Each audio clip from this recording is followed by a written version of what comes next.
Hello everyone and welcome to another Top 5 Records video, and today I'm going to be talking about Get Back. Not Let It Be, but this one. The original Get Back, or at least what was told to us would have been the original Get Back in 1969.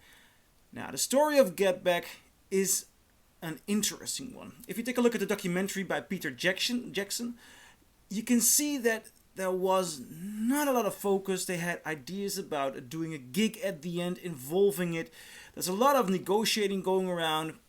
But when you take a look at the advertisements and the way the Beatles talked about Get Back in 1969, what they wanted to show and let the audience hear are Beatles in a studio kind of goofing around, and that was the essence of the Get Back album. Now, you probably know that the Get Back album was not officially released in those days. There were, however, leaked bootlegs of acetates that were given to the Beatles themselves. John Lennon's acetate probably leaked and people have heard it back then, but the original Get Back album was not released. There were some people within the company who were not happy with the result, and they decided to let Phil Spector give it a shot, which got us to get Let It Be. I'll be talking about Let It Be in another video. Right now I'm going to discuss the Get Back release as it is first officially released as part of the Let It Be box set from 2 years ago, accompanying the film, which can be seen on Disney Plus, or a documentary series as a matter of fact. Now, I've never been a fan of Let It Be. I am intrigued by Get Back because this is really a different album, tracklist wise and also in the philosophy of what we are hearing.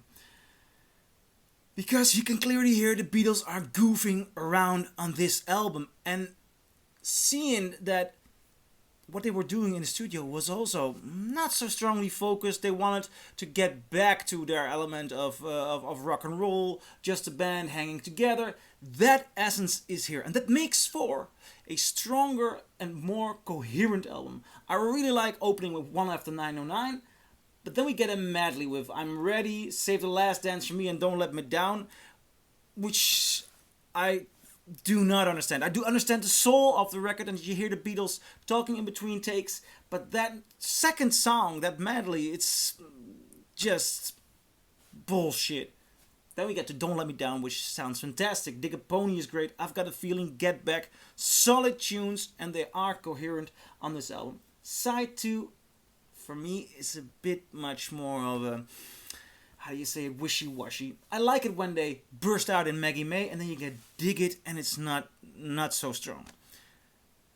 Now, overall I prefer this one above Let It Be because it does stay truer to the origins of the album. But I'll discuss Let It Be in another video. There is something which I do not like about this release. So I'm very happy that we have this because it explains much more to what Get Back was.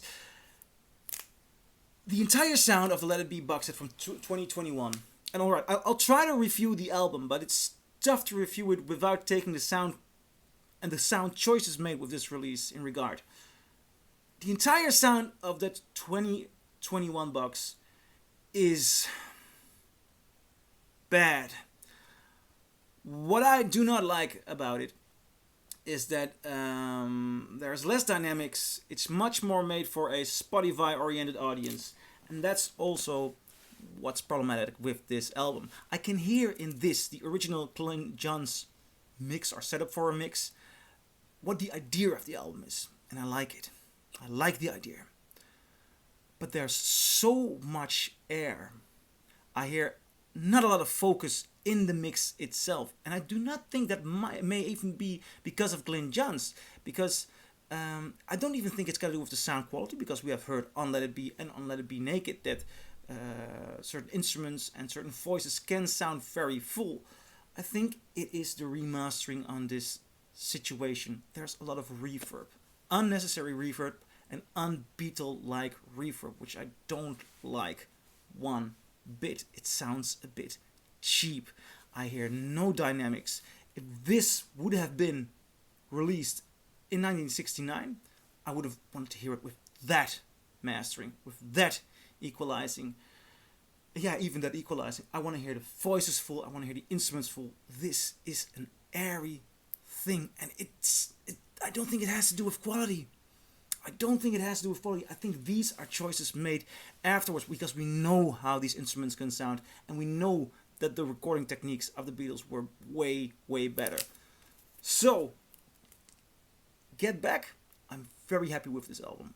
Very happy to hear it, but please give us a proper sounding version so I can do a better review and have a better, nicer listening experience, because there's something interesting going on here and it should get out. So what do you think? Do you agree? Do you disagree? Leave a comment below and I'll see you in my next video, and I'll be talking about Abbey Road. Bye.